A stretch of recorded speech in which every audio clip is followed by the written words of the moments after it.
Judicial overreach daw po. Sino nagsabi nun? Ayan. Si dating senadora, dating DOJ secretary, doon ko po unang narinig sa kanya. Aha. Kaya ko naman binabanggit itong column na ito, Sen, mukhang ito rin ang kino-quote. Ganyan din sinasabi. Ganyan din po ang sinasabi niya. Puntahan muna natin yung nagsabi na dating senadora, Opo, dating DOJ secretary. DOJ secretary, dating chairman ng Human Rights. Ay, tama po pala, oo. At Oo. ngayon Dating jowa ni Dayan.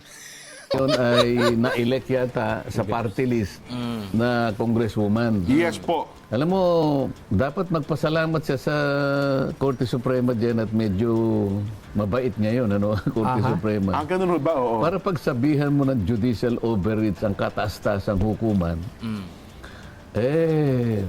para kang starry ride yan.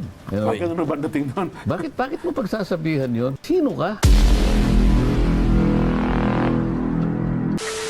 At Sen, medyo meron tayong isang issue na nabitin Yung binabanggit natin kasi marami ang namalakay sa atin pero isa lang yung nabanggit natin yung sulat ng Korte Suprema sa Kongreso natin. Pero isa lang ang nabanggit natin Ano ha? Pero dito kasi ngayon, Sen at Nelson, doon sa puntong yung judicial overreach. Kasi ito ay nauna ko narinig kay dating, sabi ko nga, dating senadora, dating DOJ secretary, at ngayon po ay miyembro ng Kamara de Representante, Laila de Lima, na mukhang nagmamalabis na raw po ang kataas-taasang hukuman, Sen Ako po. At pagkatapos, lumabas din po ito sa isang column, sa isang column ng isang nagpapanggap na nagagaling-galingang kolumnista. Oy, Sen, sino? Oo. Baka naman hindi totoo yan. Hindi, kilala nyo ito. Ito yung dati nakuna ng yung mga bumibili ng peking DVD. Peke? Oo, yun. Baka hindi peke. Totoong DVD, pirated. Ayun, tama. Sino kaya yan? Hindi ko makakuha kung sino yan Tama, pirated DVD. Oo. Kasi kung peke DVD, Tama, walang laman tama yan. nga. Yun ay pirated DVD. Ayun. At ito dati, nahulihan pa ito ng Iwanan muna natin yung nag-pirate ng DVD. Yung Opo. may sinasabi ka, judicial. Judicial overreach daw po. Sino nagsabi nun? Ayan. Si dating senadora, dating DOJ secretary, doon ko po unang narinig sa kanya. Kaya ko naman binabanggit itong column na ito, Sen, mukhang ito rin ang kino-quote. Ganyan din sinasabi. Ganyan din po ang sinasabi niya. Puntahan muna natin yung nagsabi na dating senadora, Opo, dating DOJ secretary. DOJ secretary, dating chairman ng Human Rights. Ay, tama po pala, oo. At Oo. Dating jowa ni Dayan. ngayon ay na-elect yata sa party list na congresswoman. Yes po. Alam mo, dapat magpasalamat siya sa Korte Suprema dyan at medyo mabait ngayon, ano, Korte Suprema. Ang ganun ho ba? Oo. Para pagsabihan mo ng judicial overreach ang kataas-taasang hukuman, para kang starry ride yan. You know? Ang ganun ho ba dating doon? Bakit mo pagsasabihan yon? Ano yung istariray? Istariray. Oho. Hindi ba niya alam na mayroong nag-file ng petition sa Korte Suprema, dalawang petitions na kinonsolidate? Okay. Alam nga namang hindi bigyan ng atensyon naman ng ating kataas-taasang hukuman, mga petition yun Opo. Oho. Di ba?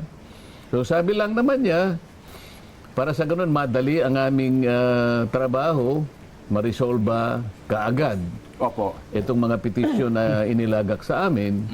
Kami maghihingi sa inyo ng mga ilang bagay at yun ay in-itemize nga. Yes po. Oo. Bakit mo naman sasabing judicial overreach? Itong kulin nga ng nagpapatulong na nga para maayos Oho. Kapag ka ganun ang ginawa ng Korte Suprema, ang ibig sabihin yan, nakahanda na kaming tingnan ang merito ng mga petisyon na inyong inihain sa aming pagdidesisyon. So umaakto po ang Korte Suprema doon sa petisyon. Umaakto sa petisyon, Yan. bakit mo naman sasabing, sino ka pa naman? Opo. Yan. Ay, palagay mo ng ikaw ang pinakamatali Sino ka nga naman? Oo nga, sino ka nga? sinong abogada sa buong Pilipinas, pero palagay ko, wala kang karapatan na pagsabihan mo ang katastasang hukuman ng judicial overreach. Sino ka ba? Ay, aray, sakit. Oo nga, sino ka ba? Siya yung senator, yung ibabalik yata sa kulungan. Ay, Sen, ito pa, dagdagan ko lang. Hindi naman sa, kumbaga ay, ako yung sa parte, medyo nasisipayo ako sa puntong ito. Bukod sa kanya kasi, mukhang ganito rin po ang punto ng dating Chief Justice Antonio Carpio na para baga nagmamalabis daw ang kataas-taasang hukuman, Sen. Na dating kasapi siya, ano? Opo, dati siyang Associate Justice nga po. Ano kaya ang damdamin ng mga kasama niya ngayon? Oo. Na kung mo ikaw ay wala na dito, kung umasta ka, Oo. isa ka ring nagmamarunong, halimbawa. Ayan. Oho. Kung kaya siya nandun kaya, sasabihin niya kaya yun. Hindi sigurado hindi Malamang gigibo, hindi di ba? po, oo. Baka nga isa sa pwedeng magalit. Sumusobra na kaya itong babaeng ito di ba? Yun na nga po. Ikaw nahalal ka lang na congresswoman ng party list kung makapagsalita ka. Aray. Akala mo ikaw na ang pinakamagaling na abogada sa buong Pilipinas. Huwag Aray, na aray. Mabuti nga hindi masyadong mainit ang ulo ng ating mga maestrado ngayon dyan Yun na nga po, Sen. kung halimbawa si Nelson ay isa sa mga maestrado, Nako. baka may kaya kalalagyan yan. Mga halihaw O ng pwede tatak mo ba yan. sabihin yun? Wala kang karapatan na sabihin sa kanila yun. Tungkulin nila yun Yeah. Yun ang kanilang palagay na makabubuti sa kanilang pagre-resolba ng mga petisyon Oo. na nagkataong inihain sa kanila. Sino ka? Sa kanila daw O po. baka kung isa-isahin natin Oo. baka naman kaya ka pumipiyak dyan sapagkat baka mahirapan yung pinagsabihan na ibigay yung mga ilang bagay na kanilang inihingi. Ayun. And that is the camera, may gulay. Ang mga congressman na pumirma. Nako po. Ang nakikita. Di ba Kaya nga- katulad nung una na hindi natin natapos sapagkat Nung Friday. kulang tayo sa panahon. Hindi ba yung kauna-unahan na hinihingi dyan, ano na ang estado ng tatlong naunang impeachment na inihain sa House of Representatives? Iyon. Ako. Alam mo, may nag-explain dito yung tagapagsalita ng ng ng Kamara de Representante. Opo. anak yata ni Anak ni ng kaibigan ni Nelson. Kong Benny. Opo. Princess. Anak ni ano Ni- pangalan nun? Kong Benny. Opo. Ayaw banggitin ni Senador. Ayaw banggitin ni Senador Marcolita si Abante. Nalilimutan ko na yung mga pangalan nila Di ba? Na ang sinabi niya ay basahin ko yung sinabi niya Sige nga po ba? Opo. nalathala sa Philippine Daily Inquirer. Opo. At binalita din natin yan dito, Sen, sa ating Oo. palatuntunan. Isa sa mga pinaka anong description ng Opo. newspaper na to? Inquirer po. Yung Oo. fearless views. Oo. Yun po ba yan? Ayan. Isa sa mga pinaka makatotohanan. Pinagpipitagan ng... Isa sa pahig- mga iginagalang ng mga dyaryo sa buong Pilipinas ngayon, di ba? Ay, Ayun, Gulay. tama po kayo. Di ba? Tama po, Ginagalang. tama. Oh. Sapagkat God. sila ay balanse. At sila Balance walang news. at sila walang takot na maglahad ng katotohanan. Ito yung description nila sa sarili Fearless, nila. parang fearless views. Oo. Sabi niya, kasi ang tinatanong ng Korte Suprema, ano na yung estado mo munang tatlo? Ayan, opo. Yung tatlong impeachment. Oo, Opo. ang sagot nila, base sa kanyang, babasahin ko lang. All three initial complaints were included in the order of business within the 10-session day period required by the Constitution. Okay. So, kanilang tinitindigan na yung tatlong unang impeachment ay isinama do sa order of business within the 10 session days. Aha. Ha? Okay. Within the 10 session days o session day period required by the Constitution. Diyan, paano? Ito yung tanong ko. Paano kung hindi nila may palilitaw na dun sa 10 session days ay hindi in-include, hindi isinama? Opo. Yung tatlo? Kasi ang sinabi ng Korte Suprema, sumagot kayo Opo. under oath. Yes, panunumpaan nila yan. Ibig sabihin, lahat po ng gagawin ninyong pagsagot do sa 10 information na hinihingi namin sa inyo ay lakipan po ninyo ng panunumpa. Ayan. Bakit ganon? Opo, bakit nga po?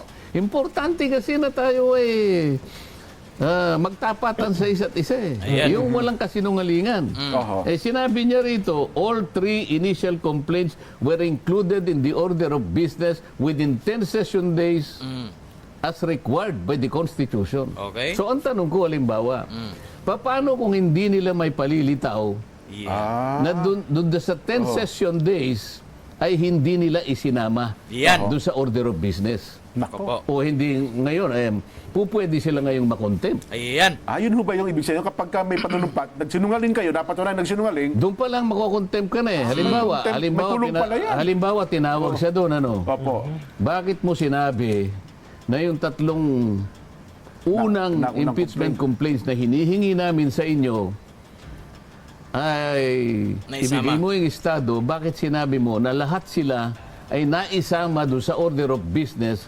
within the 10 session day period as required by the Constitution? Ito yung 10, pinakikita ko sa iyo ngayon, sabi ng halimbawa, ito yung 10 order of business. Aha. Orders of business. Isa-isahin natin kung itong tatlo ay nailagay dito. Nako po. Ipakita mo nga sa akin, sabi niya, halimbawa. O di ngayon, di kukunin niya. Kung hindi niya maipalitaw. Nako. Nako. O edi pwede siyang kasuhan ng perjury. Opo, Kulong. oo. Kasi sinumpaan mo ito eh. Ang perjury is a criminal, Opo, kasong kriminal yan.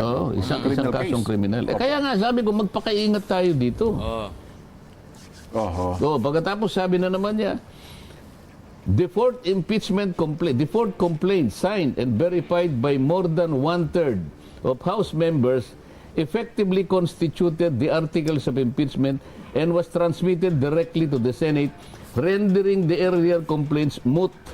Rendering the 3 earlier complaints moot. Yan. Ano yun? Okay. Under oath ito. Opo. Sa mga tuwid, ang ibig niya sabihin, dahil yung pang-apat na complaint ay pinirmahan ng mahigit na 1/3 ng membro ng House of Representatives, nangangahulugang naging wala ng saysay. Nababaliwala na. O, tama. Nabaliwala na. Opo. Nauna, tatlo. Yung tatlong nauna. Yun ang sinasabi niya. Sa mga tweet, effectively, ang kanyang sinasabi,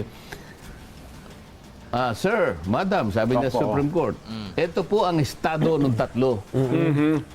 Sila po'y baliwala na. Aha. Sila po ay wala na saysay. Paano nangyari yun? Paano mo wawalaing kabuluhan? Paano mo wawaling ang tawag? Wawalaing kabuluhan. Wawalang Oo. kabuluhan. Wawalaing kabuluhan. Yan, oh. Ipaliwala. Mabigat yun eh. Yun na nga po. Paano wawalaing kwenta? Kamo na lang. Walang pinta. Sige. Paano mong gagawing walang Kwenta. kwenta yung Walang unang saysay, tatlong ayan. impeachment? Ibig ba sabihin, teka muna, tawagin mo yung tatlong responsableng grupo na nagsulong ng tatlong impeachment. Ali kayo rito. Yan. Opo. Ito ang ginawa ng House of Representatives sa inyong Sa inyong naunang sa reklamo. inyong mga naunang ginawa nilang patay. Ginawa nilang walang kakwenta-kwenta. Sapagkat yung pang-apat ang kanilang Pinili. pinirmahan at yun ay pilit na itinulak. Oho. Ito yung status. Magkakasala sila rito. Ayan. Oho. Bakit to? Pinapayagan ba ng rules ng House of Representatives na gawin mong walang kwenta ang bawat isang inipinail mo? Ayan. Oh, pinapayagan nga po ba? O di basahin natin ang impeachment rules. Oh, yan. Wala naman doon. Hindi naman pinapayagan. Ang sinasabi nga pagka-file ng isang impeachment, dagli-dagli mong i-repair sa office Aha. ng Ng speaker. speaker, opo. Oh. Tapos, ano gagawin? Pagkatapos, ang gagawin ng speaker, i-include niya sa order of business within 10 session days. Ayun. Hinahanap natin, hindi nila ginawa. Ayan. Sapagkat pagkatapos ng 3 session days, 10 session days, ay i-repair naman sa Justice Committee, Committee. within 3 session days. Sa mga katuwid, itong tatlong steps na to ay hindi nila ginawa. My God. Ayun. Ako po. So, sasabihin lang ng Korte Suprema, yan pala ang ginawa ninyo. So, ang Estado pala ngayon ay wala ng kwenta, ibinasura ninyo, at itinuring ninyo na walang kabagay-bagay. Moot! Oho. Moot! Opo. Ano sa Tagalog ang moot?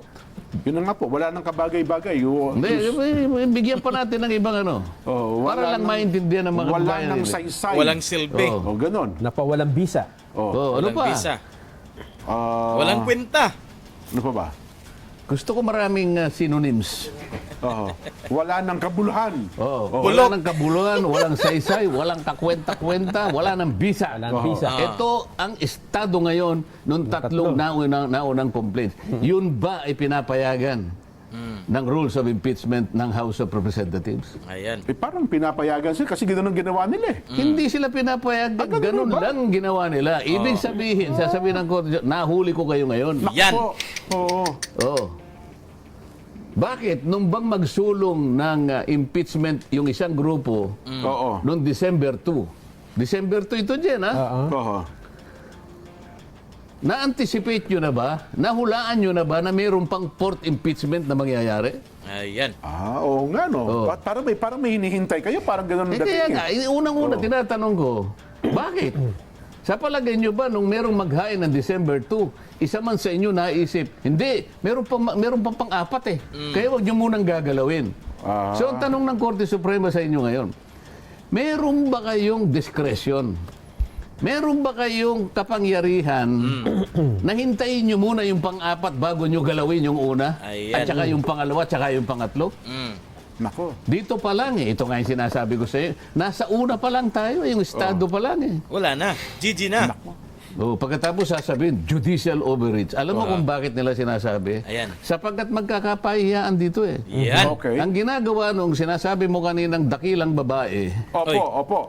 na nakaupo Dakilang babae. Kilala ko yan yung laging maganon-ganon, no?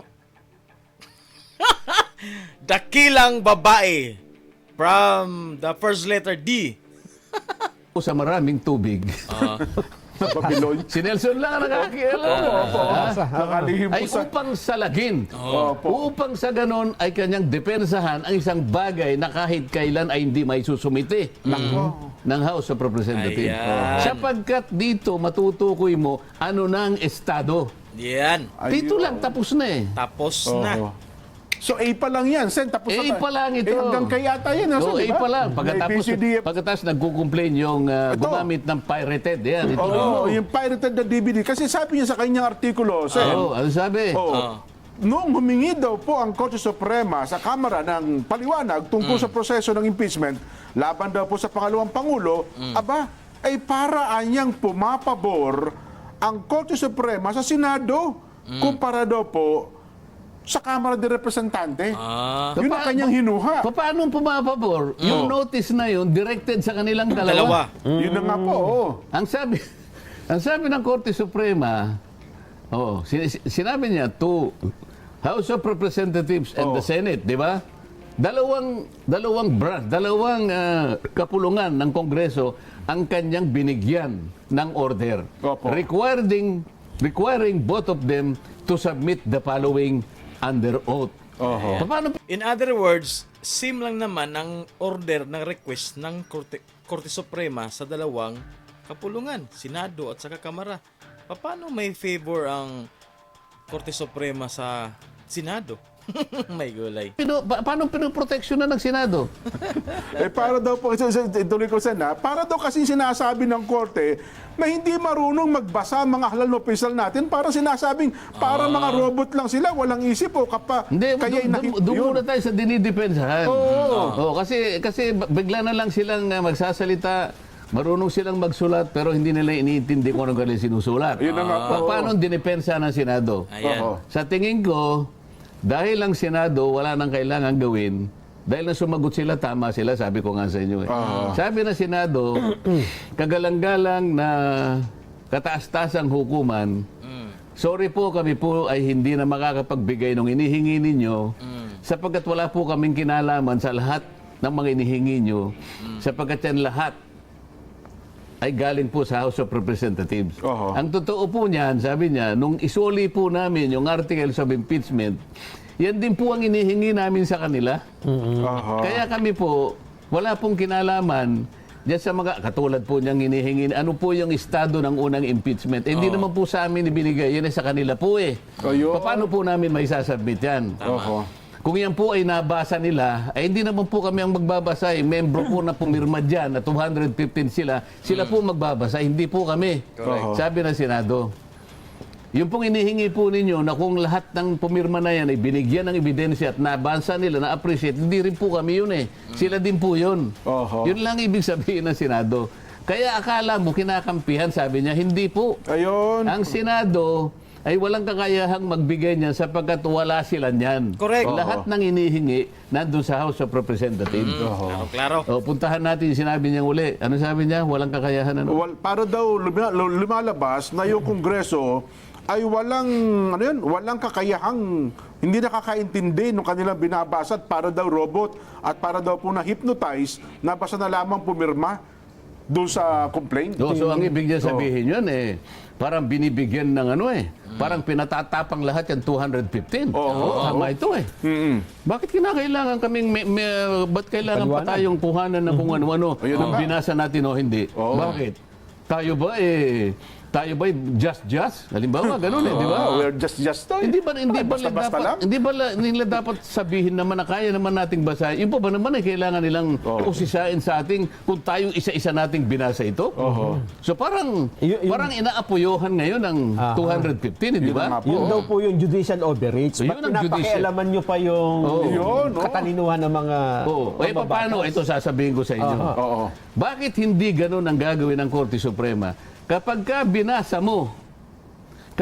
binasa mo yung impeachment complaint na pinirmahan noong 215, pagkaraniwan kasi sa last na pahina doon, kailangan sabihin mo, kami pong nagsipirma ng lahat ng ito. Kami po'y 215 lahat. Opo.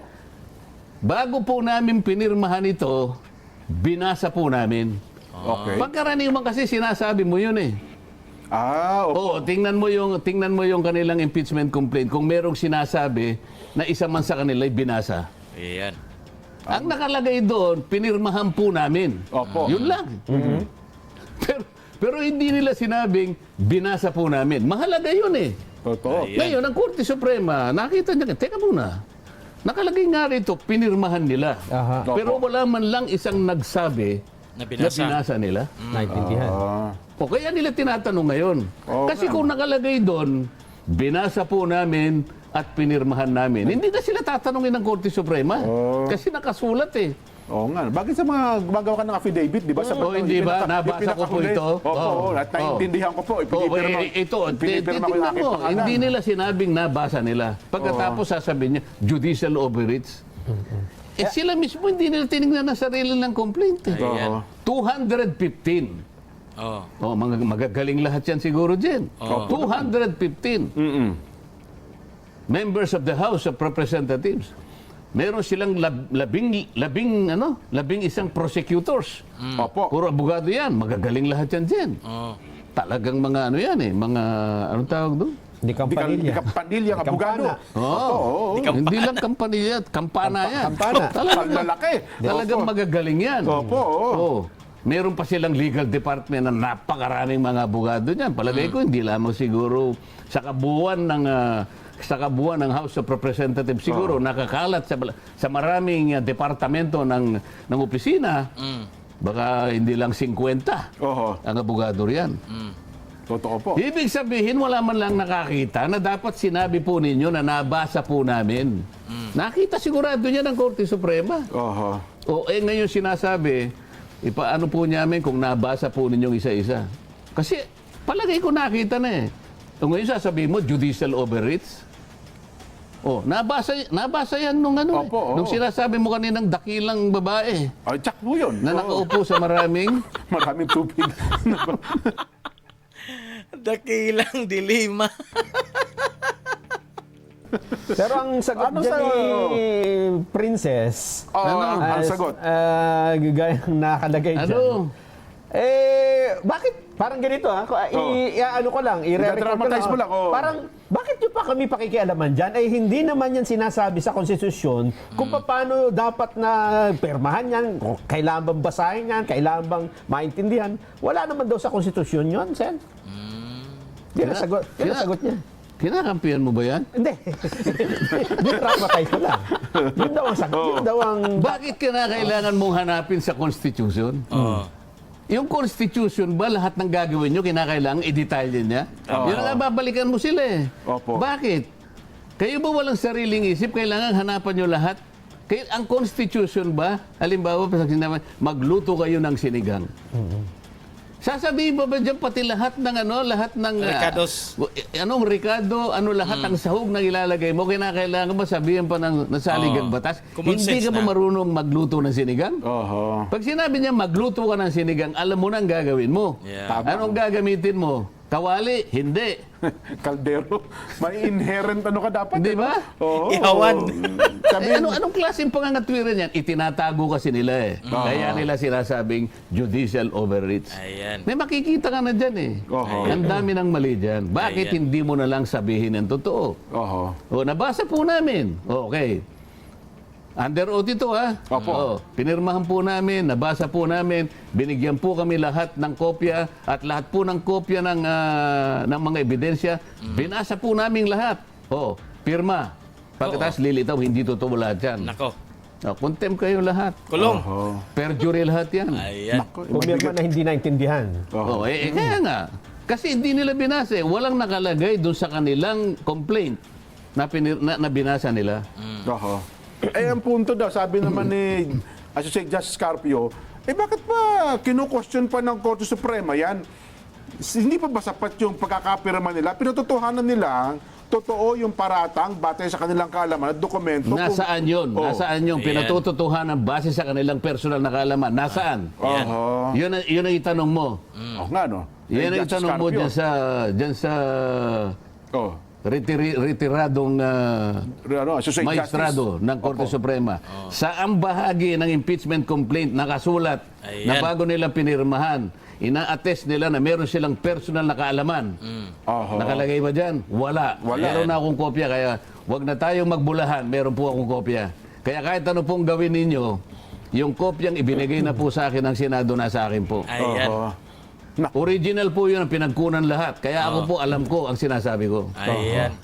Ang isa pang part dito ng judicial overreach ay yung sinasabi na bakit ipinipilit ng Supreme Court na ipaliwanag kung nabigyan si BP Sara ng sapat na panahon Okay. para mabasa at yun. mabigyan yung kanyang panig, due process, samantalang hindi naman ito nakalatag sa mga dapat na gawin sa proseso ng impeachment, kundi ang due process ay sa Senado na doon na niya ipapaliwanag ang sarili niya. So, yun ang alam mo. Oho. Ayun ang alam mo. Pero ang katotohanan, tingnan mo, balikan mo yung rules of impeachment. Okay. Lahat ng impeachment complaint na inihain sa House of Representatives, kinakailangan i-refer mo sa Committee on Justice. Lahat. Ibig sabihin yan, kasi pagka nasa Committee on Justice, haharap kasi doon yung Vice President. Tama. Doon mo bibigyan ng katwiran. Doon mo bibigyan ng panahon na masagot niya yung ilang bagay na gusto niyang sagutin. Oho. Ibig sabihin, kahit na hindi siya humarap, nakapagbigay man lamang siya ng sarili niyang impresyon doon sa mga articles of impeachment, pero lahat ng ito hindi nangyari. Oho. Lumabas na yung na-impeach na siya at saka lang siya sinamons ng House of, ng Senado, saka lang siya nakapag-reply. Pero doon sa initial na paraan sana na nabigyan mo siya ng due process, na meron siya nang nasabi doon sa articles of impeachment, wala siyang pagkakataon na sabihin yun sapagkat hindi siya umarap sa isang komite. Tama. Ayun. Humarap siya sa isang komiteng iba. Opo. Yung binabanggit natin. Pero yung talagang nasa tuntunin, Committee on Justice. Oho. O kailangan palitawin nila na lahat ng impeachment na na-file ay ni-refer sa Committee on Justice. Hindi kasi mangyayari yun sapagkat napahangga lang sila doon sa 10-day session period na order of business, kailanman ay hindi sila umabot sa secretary sa department sa Committee on Justice. Committee on Justice. So Opo. lahat ng ito ay hindi nabigyan ng pagkakataon na makarating sa Committee on Justice. Ayun. So nasaan ngayon yung pagkakataon maharap niya? Tama. Yung accusers. Kasi doon Opo. niya maharap yung tatlo eh. At saka yung pang-apat. Opo. Kung sakasakali. Lalong-lalo na yung unang tatlo. Ayan. Oho. Kailanman ay hindi ni-refer sa Committee on Justice. Pagkaraniwan, doon mo bibigyan ng pagkakataon, makasagot man lang siya. Oho. Makasagot man lang. Yun na nga. Yun ang sinasabi dyan. Kasi naamoy na ng Korte Suprema na hindi nga na-repair. Hindi dumaan nga talaga. Oo, ngayon gusto lamang ikumpirma ngayon ng Korte Suprema. Kaya hinihingi isa-isa. Confirmatory ito eh. Oho. Ayaw namang gumawa ng hakbang, ayaw namang gumawa ng desisyon ng Korte Suprema nang wala siyang hawak na papeles. Oho. Ganyan ang gagawin niya eh. O ngayon sinasabi, judicial overreach. Sa akin tingin, takot na takot sila sapagkat sasablay sila lahat dito. Ayan. Nako. Kaya pala yun din ang yung binasa mo, Nelson, yun din pala pinupunto nitong itong kolumnista na ito, na sinasabi, wala daw sa saligang batas sa requirement na yan. Yung additional. Invento lang daw yan. Yung ano? Oo, yun yung pinupunto ni Nelson Cayinas. Inimbento ng Korte Sagot ni Spokes. Suprema yung ginawa niya na pagkuha ng impormasyon. Yun, oho. Aba mabigat na paratang yan. Korte Ayan. Suprema na yung pinag-uusapan natin dito. Yan. Inimbento lang nila, inisip lang nila na hindi pala kailangan yung 10 impormasyon na kanyang inihingi. Oho. Ba teka muna, kinakailangan mag-isip silang mabuti dyan kung kinakailangan nila. Mananagot sila dyan. Oh, di, ang pinupunto niya, doon daw sa bahagi na kautusan ng korte, na tila sinasabi daw po na may karapatan si BP Sara sa isang hearing bago pa man nalikom ang isang ikatlong pirma para po doon sa reklamo. Yun daw pong punto niya ay wala sa saligang batas. Yung ano? Yun daw pong punto niya ay wala sa saligang batas. Yung ano nga yun? Yun daw hong karapatan ni BP Sara sa isang hearing bago pa man nalikom ang isang ikatlong pirma. Isang yung 2/3 votes, ay ba itong tukoy niya, no? Anong wala nga? Kinakailangan i-repair mo nga sa office ng speaker. Speaker, lalagay niya sa order of business. Sa order of business, ilalagak mo sa Committee on Justice. Doon magkakaroon ng karapatan ng Vice President. Magtatalo muna doon sa magitan ng substance o form kung kinakailangan gawin yon, pero kailangan nga harap siya doon. Ayun. Yun ang hindi naibigay sa kanya. Ngayon, sasabihin nila sa akin, o sabi nila sa atin, mali kayong lahat dyan sinasabi nyo. Kasi kapag ka nakakuha ng 1/3 o higit pa, tuloy-tuloy na yun at Yun na hindi nga na po. pupunta sa Committee on Justice. Bicol Express daw Patunayan eh. mo. O yun ang Ayan. sasabihin ko, patunayan mo. Ayan. Kapag hindi mo na patunayan, makukulong ka ulit. Ayan. Hindi kasi palagi yun na sinasabi nila. Opo, Hindi po. Yung first, second, and third, yun lamang po ang pupwede. Bagamat nagkamali kayo, sabagat hindi nyo rin ni-repair. Yes, Ngayon, pinapanagutan nila ngayon, kaya ginawa na namin walang saysay, walang kwenta, walang kabuluhan. Kasi po, ang aming pinili ay yung port. Ayun, yung pang-apat, Sapagkat pagka 1/3 na o higit pa, diretso na doon. Yes. At hindi na kinakailangan dalhin. Hindi na dahil sa speakers. committee. Opo. Tingnan natin ang rules. Ayan. Ganyan ba ang sinasabi? Binibigyan ko na kayo ng idea para hindi na tayo magkano. Binibigyan ko na kayo ng partida. Ayan. Di ba may mga naunang president na po sa impeachment na hindi naman talaga dumaan sa Committee on O Justice? kaya nga, anong hindi dumaan sa Committee on Justice? Oho. Ano? Anong hindi? Ano ba yung... Kaya nga dito ang pinag-uusapan kung nag-violate ka ng 1-year ban rule. Oho. Dito, Di ba yung era po, yung panahon ni Speaker Manny Villar, hindi na dumaan sa Committee on Justice yun, Sen? problema na nila yun. Ayun nga. Kung mo ba nangyari yun, ibig sabihin, ganun din? Oho. Hindi ako naniniwala doon. Baka ang rule noon ganun. Pero yung rule ngayon pinag-uusapan natin, 19 Congress. Ayan. Wala pa naman ako noon eh. Hindi ko alam anong regulasyon noon. Baka noon, hindi kailangang dalhin sa Committee on Justice. Basta diretso mo doon. Okay lang yun. Sapagkat yun ang rule noon. Kasi paminsan-minsan napapalitan ng rule. Opo. So ulitin ko. Sinasabi ba sa rules ng impeachment, kapag ka 1/3 or more ang pumirma, pwede mo nang idiretso yon nang hindi ka pumupunta sa Committee on Justice. Yun ang ano eh. Okay. Kaya nga, iniisa-isa ng Korte Suprema kasi naaamoy niya na ang daming violation dito. Nako po.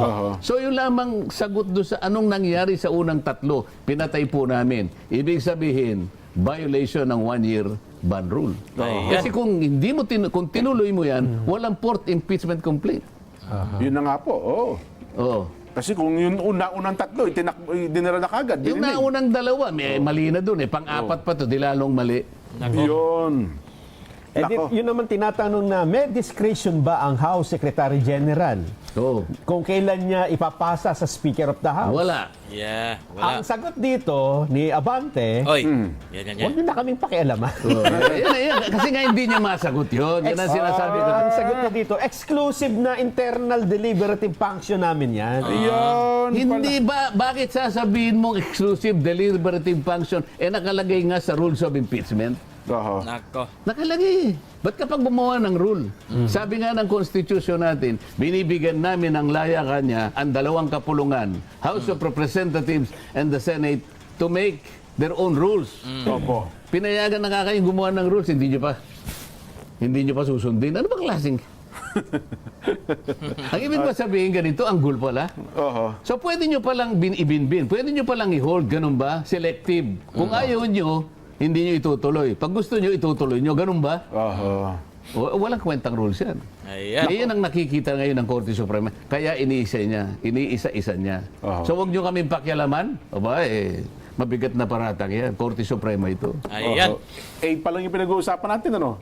Kasi hanggang kayong hinihingi ng Korte Suprema, di ba? Hindi, yung iba naman na natin pa isa-isa. Pero doon pa lamang sa una, magkabugbugan na dyan. Magkakaproblema na, oh. Magkabugbugan na daw sa una pa lang na hiningi ng Korte Suprema. So yan na po mga kaibigan. Ang dami na naman nating natutunan sa magaling na si Senador Marcolita mga kaibigan. So pagdating talaga sa usaping batas, ang lupit. Marami kang matutunan. So ang ganda pakinggan ang kanyang mapaliwanag sa mga issue regarding sa impeachment trial ni BP Sara. So napakaganda. So yun na nga, sinabi niya, meron siyang hawak na alas, may hawak siyang dokumento, kung ano talaga ang nangyari dyan sa Kamara sa pagproseso sa impeachment na yan laban kay BP Sara. So ang dami na naman natin natutunan at napakaganda pakinggan ang mga kanyang mga sinasabi. So I hope nag-enjoy kayo sa bidyong ito mga kaibigan at may natutunan kayo ulit. Until next time.